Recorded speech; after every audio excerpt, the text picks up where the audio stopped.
முருங்கைக்காய் குழம்பு செய்வது எப்படின்னு பார்க்கலாம். வாங்க போகலாம் வீடியோக்குள்ள. ஃபஸ்ட்டு உருளைக்கிழங்கு தண்ணியில் போட்டு வேக வச்சுக்கலாம். இப்போ உருளைக்கிழங்கு நல்லா தண்ணியில் கொதித்து நல்லா வெந்தப்புறம் அதை எடுத்து நல்லா வெட்டி எடுத்துக்கலாம். இன்னைக்கு நம்ம முருங்கைக்காய் குழம்பு செய்ய போறோம். எப்படி செய்வதுன்னு பார்க்க போலாம். வாங்க போலாம். தேவையான பொருளை இப்போ நாங்கள் சொல்ல போறோம். இன்னைக்கு நம்ம தக்காளி கட் பண்ணிக்கிட்டாச்சு. இன்னைக்கு நம்ம வந்துட்டு வெங்காயம் பூண்டு கட் பண்ணிக்காச்சு, முருங்கைக்காய் கட் பண்ணிக்கிட்டாச்சு, உருளைக்கிழங்கு கட் பண்ணியாச்சு. வாங்க சமைக்கலாம். ஊற்றிக்கலாம், எண்ணெய் ஊற்றிக்கலாம், எண்ணெய் ஊற்றிக்கலாம். தாண்டியான் வயசு எப்படி சொல்லுதா? நான் தரும் போடுறேன். இப்போ நம்ம கரைக்கு போட்டுக்கலாம். Very good.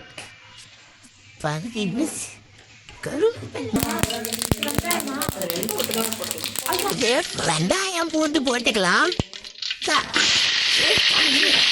வெங்காயம் இப்போ நல்லா பொன்னிறமா பிணக்கிக்கலாம். நல்லா பொன்னிறமா அளக்கனாலே பார்க்கறதுக்கு சூப்பராக இருக்கும். அடுத்த நம்ம இப்போ கருவேப்பிலை போட்டுக்கலாம். கருவேப்பிலை போட்டு கருவேப்பிலை நல்லா பொன்னிறமா வணக்கிக்கலாம்.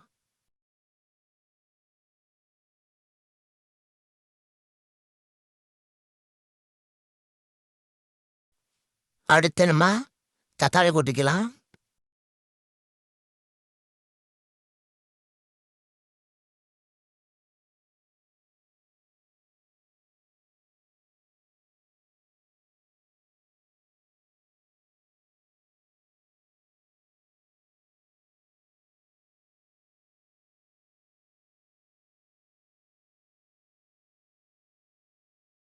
தக்காளி நம்ம நல்லா வதக்கியாச்சு. இப்போ முருங்கைக்காய் எடுத்து போட்டுக்கலாம்.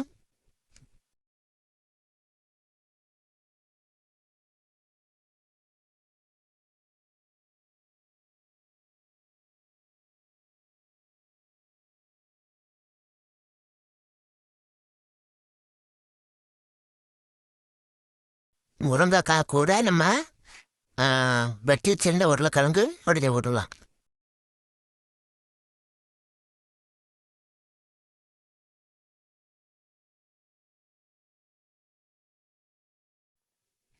அடுத்து நம்ம மஞ்சத்தூளை கொஞ்சமாக போட்டுடலாம்.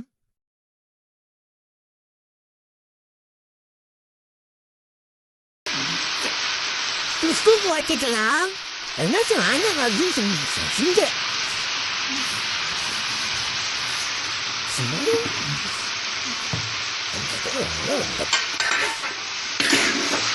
நல்லா கிண்டிக்கிட்டோம்.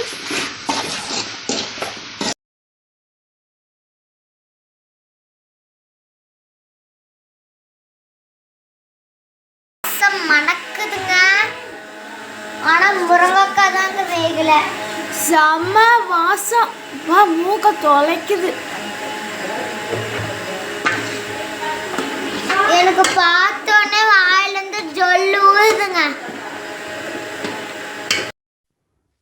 இப்போ நம்ம மிளகுத்தூள் ஒரு 4 ஸ்பூன் போட்டுக்கலாம்.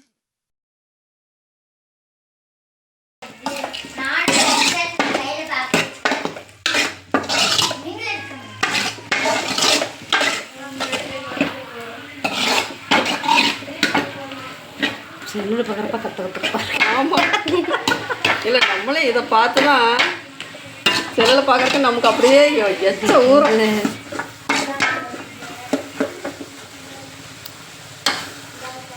அடுத்து தண்ணி ஊற்றி கொஞ்சம் வேக விட்டுக்கலாம்.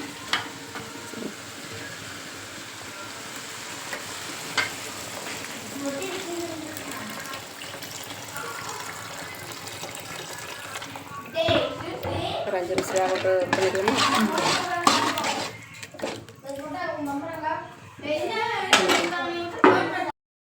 மிளகாத்தூள் போட்ட பிறகு ஒரு 2 நிமிஷம் நல்லா வணக்கிக்கலாம். அடுத்து தண்ணி ஊற்றி கொஞ்சம் வேக விட்டுக்கலாம்.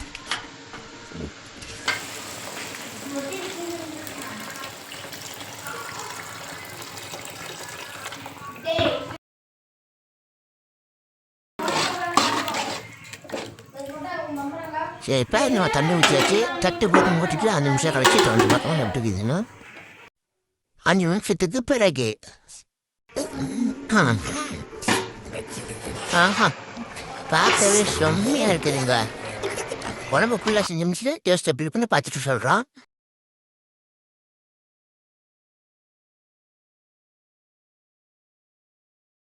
புளிக்கரசல் ஊற்றிக்கலாம். நான் சொல்கிறேன் உங்கள் பக்கம் சிந்தி ஏற்றீங்களா?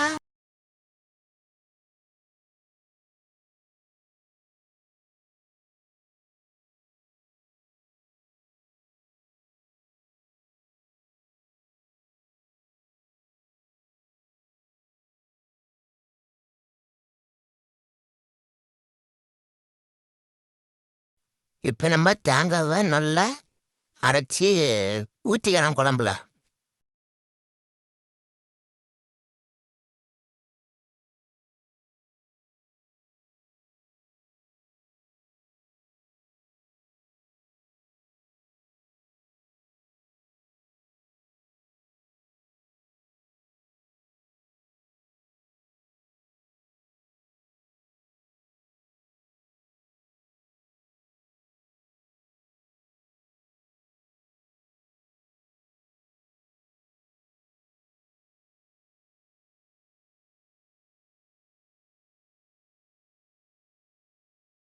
ஸோ அங்கே கொஞ்சம் நாள் திண்டு விட்டு அப்புறம் கொத்தமல்லி எடுத்து போட்டுக்கலாம். கொத்தமல்லி போட்டுனாக்கா நீ நல்லா டேஸ்ட்டாக இருக்கும், பார்க்கவும் சூப்பராக இருக்கும்.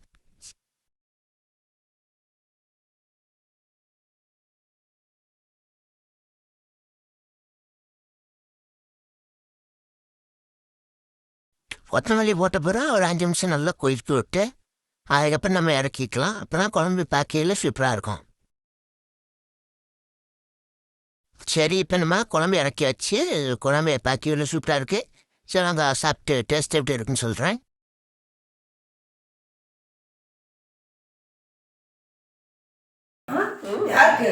எல்லாத்துக்குமா சாப்பிடுங்கப்பா பிணைஞ்சு போடுங்கம்மா. கொதிக்குதுக்கா. ஆமா வெரி குட். அப்படியே இருங்க, மெதுவாக இல்லைங்க, ஒரு நிமிஷம்.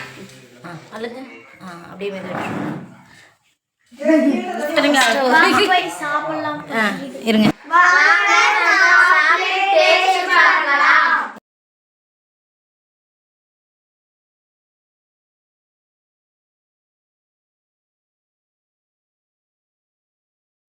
செம்மையா இருக்கும். இதுக்கு முன்னாடி இந்த மாதிரி குழம்பு சாப்பிட்டதே இல்லை. இப்போ சாப்பிட்டதே எனக்கு ரொம்ப பிடிச்சி போச்சு. இனிமேல் இதுதான் என்னுடைய ஃபேவரட். எதாவது வாங்கினா சொல்லுவோம் காப்பார், இந்த குழம்பு ரொம்ப சூப்பர்.